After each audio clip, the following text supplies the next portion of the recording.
आज के इस विशेष एजुकेशनल एक्सप्लेनर में हम 3D एनिमेशन के जरिए सोलर सिस्टम यानी हमारे सौरमंडल का एक बेहद रोमांचक विजुअल सफर तय करने वाले हैं।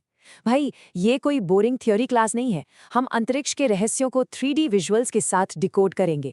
और हाँ, हमारा फोकस पूरी तरह से उन सटीक तथ्यों पर होगा जो एसएससी, जीडी, सीजीएल, रेलवे और यूपीएसआई जैसी प्रतियोगी परीक्षाओं में बार बार पूछे जाते हैं। जो जानकारी हम डिस्कस करेंगे वो इस पूरे टॉपिक को एकदम क्रिस्टल क्लियर कर देगी। तो बस अपनी सीट बेल्ट बांध लीजिए, क्योंकि हमारी शानदार 3D अंतरिक्ष यात्रा शुरू होने वाली है। चलिए फटाफट अपने इस 3D सफर का रूट मैप देख लेते हैं। हमारे आज के एजेंडे में है पहला, सोलर सिस्टम और सूर्य। दूसरा, ग्रहों का सही क्रम। तीसरा, प्रमुख ग्रहों की विशेषताएं। चौथा, क्षुद्र ग्रह, धूमकेतु और चंद्रमा। और अंत में परीक्षाओं के लिए महत्वपूर्ण तथ्य। तो ये है हमारा पूरा flight plan. Section 1, solar system और सूर्य। चलिए अपने इस कॉस्मिक सफर की शुरुआत ठीक वहीं से करते हैं जहां से ये पूरा सिस्टम कंट्रोल होता है। अब देखिए, सबसे पहले ये समझना जरूरी है कि सौरमंडल असल में है क्या। इसे एक बड़े परिवार की तरह समझिए। सूर्य और उसके चारों ओर घूमने वाले सभी ग्रह, उपग्रह, धूमकेतु और क्षुद्र ग्रह मिलकर जो सिस्टम बनाते हैं, वही हमारा सोलर सिस्टम है। यहाँ ध्यान रखने वाली बात यह है कि इस पूरे परिवार का बॉस सिर्फ एक है, और वो है सूर्य। सूर्य कोई ग्रह नहीं है, बल्कि एक तारा है, और इसी तारे के गुरुत्वाकर्षण की वजह से बाकी सभी पिंड इसके चारों ओर अंतरिक्ष में चक्कर लगाते रहते हैं। अब इस 3D एनिमेशन में सूर्य के विशाल आकार को देखिए। ये सौरमंडल का सबसे बड़ा पिंड है, इतना बड़ा कि इसमें लाखों पृथ्वियां आराम से समा सकती हैं। लेकिन मजेदार बात यह है कि ये कोई ठोस जमीन नहीं है, बल्कि मुख्य रूप से हाइड्रोजन और हीलियम गैसों का एक बहुत ही विशाल उबलता हुआ गोला है। आप इसे हमारे पूरे सौरमंडल का एक महा इंजन मान सकते हैं, जो लगातार बिना रुके ऊर्जा पैदा कर रहा है। तो यहाँ सबसे क्रूशल पॉइंट ये आता है कि आखिर इस इंजन को पावर कहाँ से मिलती है। भाई, इसका जवाब है न्यूक्लियर फ्यूजन या नाभिकीय संलयन। एग्जाम्स के लिए ये एक बहुत बड़ा ट्रिगर वर्ड है, इसे बिल्कुल रट लीजिए। अत्यधिक दबाव और तापमान के कारण हाइड्रोजन के परमाणु आपस में टकराकर हीलियम में बदल जाते हैं। बस यही वो रिएक्शन है जिसकी वजह से सूर्य में इतनी भयंकर ऊर्जा और प्रकाश उत्पन्न होता है। अब स्क्रीन पर इस टाइमर को देखिए, 8 मिनट और 20 सेकंड। ये कोई रैंडम नंबर नहीं है। सूर्य की रोशनी को अंतरिक्ष के उस गहरे शून्य को पार करके हमारी पृथ्वी की सतह तक पहुंचने में बिल्कुल इतना ही समय लगता है। जरा सोचिए, जो धूप आप अभी महसूस करते हैं, वो असल में 8 मिनट 20 सेकंड पुरानी होती है ना कमाल की बात। परीक्षाओं में ये टाइमिंग अक्सर सीधे तौर पर पूछ ली जाती है। सेक्शन 2, ग्रहों का सही क्रम। अब सूर्य की चिलचिलाती गर्मी से बाहर निकलते हैं और अंतरिक्ष में थोड़ा आगे बढ़ते हैं। इस 3D व्यू में जैसे जैसे हम सूर्य से दूर जाते हैं, हम सभी 8 ग्रहों को एक लाइन में देख सकते हैं। शुरुआत होती है सूर्य के सबसे करीबी बुध यानी मर्क्यूरी से, उसके बाद आता है शुक्र, फिर अपनी पृथ्वी, और उसके बाद लाल रंग का मंगल। मंगल को पार करते ही शुरू होते हैं गैस के विशाल गोले, बृहस्पति, फिर अपने खूबसूरत छल्लों वाला शनि, उसके बाद अरुण और सबसे अंत में वरुण। एग्जाम के नजरिए से इस सीक्वेंस को याद रखना बहुत जरूरी है। सेक्शन 3, प्रमुख ग्रहों की विशेषताएं। चलिए अब अपने 3D स्पेसक्राफ्ट को थोड़ा धीमा करते हैं और कुछ खास ग्रहों के बिल्कुल करीब जाकर जूम इन करते हैं।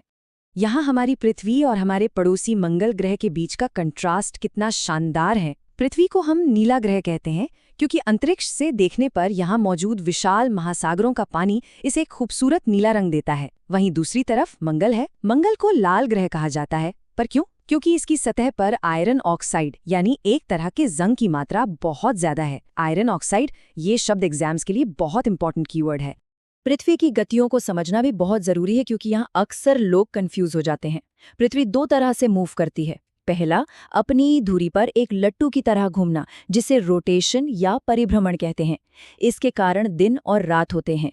और दूसरा, सूर्य के चारों ओर एक विशाल कक्षा में पूरा चक्कर लगाना, जिसे रिवॉल्यूशन या परिक्रमण कहते हैं। इसी लंबी यात्रा के कारण पृथ्वी पर मौसम बदलते हैं।